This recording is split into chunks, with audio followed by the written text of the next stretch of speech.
Medical college থেকে যুক্ত হচ্ছেন হোসাইন জিয়াদ। জিয়াদ, এখন আহতদের কি অবস্থা দেখছেন? কেউ কি আশঙ্কাজনক অবস্থায় আছেন?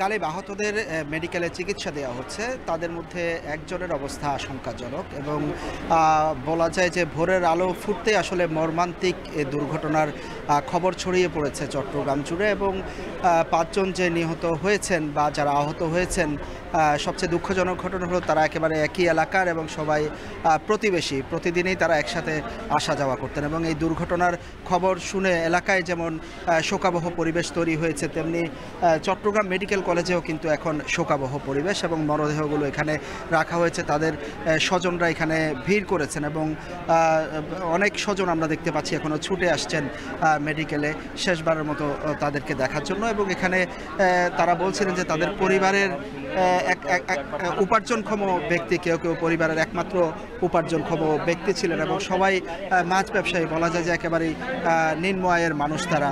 আমরা দেখছি যে স্বজনরা আসলে এখানে কান্নাকাটি করছেন যখনই আসছেন সবাই এবং তারা এই মুহূর্তে আমরা দেখছি যে পুলিশ সুরতহালের কাজটি করছেন, মরদেহগুলো সুরতহালের কাজ চলছে এবং এর পরপরই মরদেহ বুঝিয়ে দেওয়ার যে প্রক্রিয়া সেটি হয়তো শুরু হবে। বাকি আহত যারা আছেন তাদেরকে চট্টগ্রাম মেডিকেলের বিভিন্ন ওয়ার্ডে মূলত চিকিৎসা দেওয়া হচ্ছে এবং এই মরদেহগুলো পুলিশ বলছে যে সুরতহাল রিপোর্ট সহ অন্যান্য আনুষঙ্গিক যে কার্যক্রম সেটি করতে আরও খানিকটা সময় লাগবে, ঘণ্টাখানেক সময় লাগবে। এরপরেই মেডিকেলে যারা ভিড় করেছেন স্বজন, অসংখ্য স্বজন আমরা দেখতে পাচ্ছি, তাদেরকে মরদেহ বুঝিয়ে দেওয়া হবে এবং পুলিশের সাথে কথা হয়েছে। তারা বলছিলেন যে মূলত যেই চালক ছিলেন পিকআপের, তিনি খুব ভোরের এই সময়টাতে আসলে অনেকটা ঘুমের ঘোরে ছিলেন হয়তোবা, তারা ধারণা করছেন সেটি এবং গিয়ে সেটি পাশে দাঁড়িয়ে থাকা যে কাভার্ড ভ্যান, সেই কাভার্ড ভ্যানের উপরেই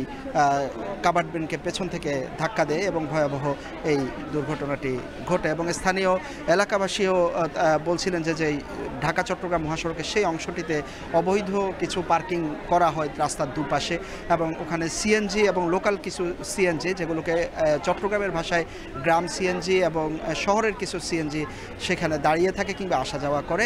মূলত এইসব কারণেই সড়কের সেই অংশটি ঝুঁকিপূর্ণ হয়ে উঠেছে এবং প্রায়শই এই অংশে দুর্ঘটনা হয় বলে স্থানীয়রা আজকে আমাদেরকে অভিযোগ করেছেন। গালিব, চট্টগ্রাম থেকে সড়ক দুর্ঘটনার সর্বশেষ জানাচ্ছিলেন, আহতদের অবস্থা জানাচ্ছিলেন সহকর্মী হোসাইন জিয়াদ। এদিকে